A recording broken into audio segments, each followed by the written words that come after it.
तो जय श्री महाकाल भक्तों, आप सभी का स्वागत है हमारे YouTube चैनल पंडित अभिषेक जी पर।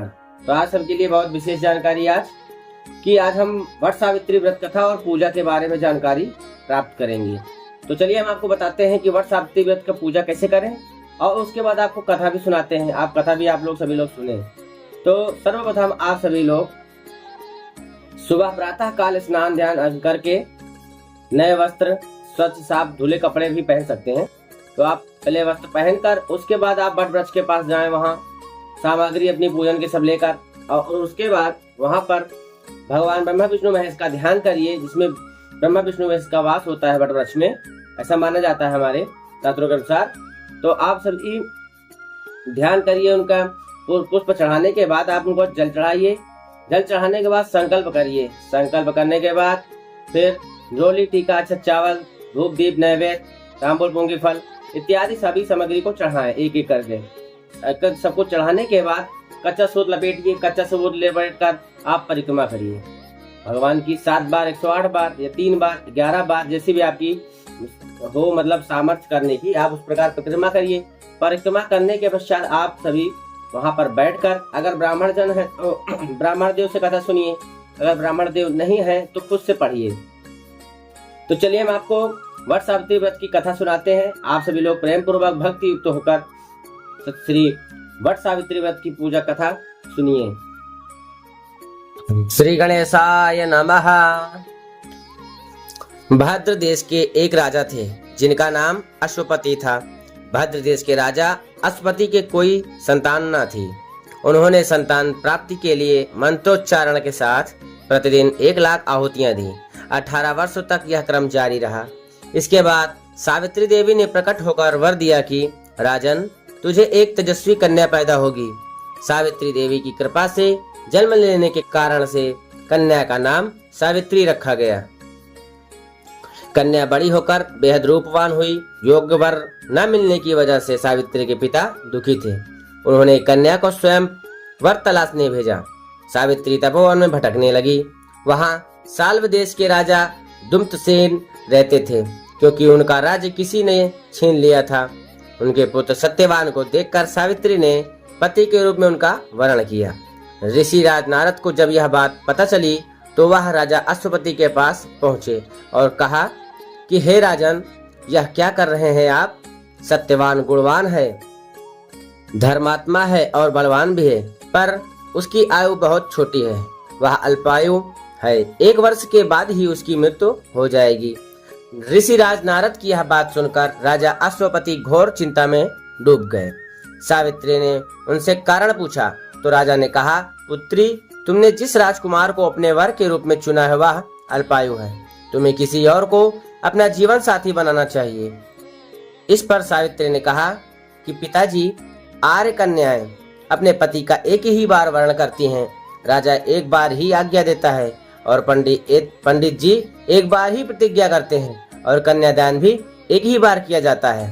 सावित्री हट करने लगी और बोली, मैं सत्यवान से ही शादी विवाह करूंगी। राजा अश्वपति ने सावित्री का विवाह सत्यवान से कर दिया। सावित्री अपने ससुराल पहुंचते ही सास ससुर की सेवा करने लगी। समय बीतता चला गया।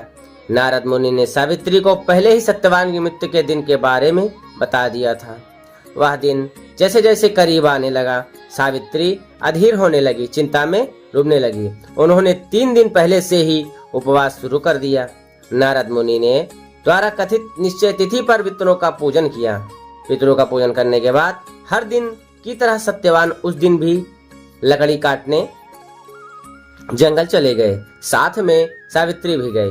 जंगल में पहुंचकर सत्यवान लकड़ी काटने के लिए एक पेड़ पर चढ़ गए। तभी उसके सिर में तेज दर्द होने लगा। दर्द से व्याकुल सत्यवान पेड़ से नीचे उतर गए। सावित्री अपना भविष्य समझ गई। सत्यवान के सिर को गोद में रखकर सावित्री सत्यवान का सिर सहलाने लगी। तभी वहां यमराज को आते देखा। यमराज अपने साथ सत्यवान को ले जाने लगे। सावित्री भी उनके पीछे पीछे चल पड़ी। यमराज ने सावित्री को समझाने की कोशिश की कि यही विधि का विधान है, लेकिन सावित्री नहीं मानी। सावित्री की निष्ठा और पति परायणता को देखकर यमराज ने सावित्री से कहा कि हे देवी, तुम हो, तुम धन्य हो, तुम मुझसे कोई भी वरदान मांगो। तो सावित्री ने कहा कि मेरे सास ससुर वनवासी और अंधे हैं, उन्हें आप दिव्य ज्योति प्रदान करें। यमराज ने कहा ऐसा ही होगा, जाओ अब लौट जाओ। लेकिन सावित्री अपने पति सत्यवान के पीछे पीछे चलती रही। यमराज ने कहा देवी तुम वापस जाओ। सावित्री ने कहा भगवान मुझे अपने पति देव के पीछे पीछे चलने में कोई परेशानी नहीं है, पति के पीछे चलने मेरा कर्तव्य है। यह सुनकर उन्होंने फिर से उसे एक और वर मांगने के लिए कहा।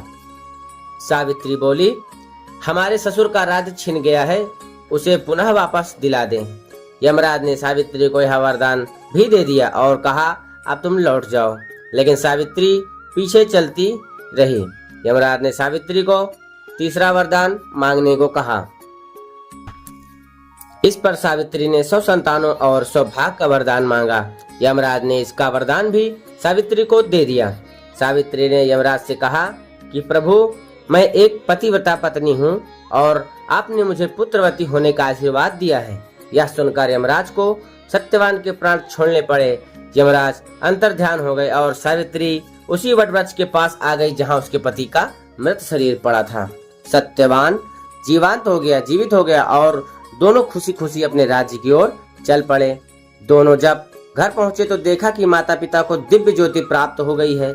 इस प्रकार सावित्री सत्यवान चिरकाल तक राज्य सुख भोगते रहे। अतः पतिव्रता सावित्री के अनुरूप ही प्रथम अपने सास ससुर का उचित पूजन करने के साथ ही अन्य विधियों को प्रारंभ करें। वट सावित्री व्रत करने और इस कथा को सुनने से उपवासक के वैवाहिक जीवन या जीवन साथी की आयु पर किसी प्रकार का कोई संकट आया भी हो तो टल जाता है। आप सभी से निवेदन है, कथा आपको अगर अच्छी लगी हो तो चैनल को लाइक कमेंट शेयर सब्सक्राइब जरूर करें और बेल आइकन को प्रेस करके रखें, जिससे आप सभी को हमारी नई नई जानकारी आप तक पहुंचती रहे। तो धन्यवाद, मिलते हैं अगले वीडियो में। जय सीताराम।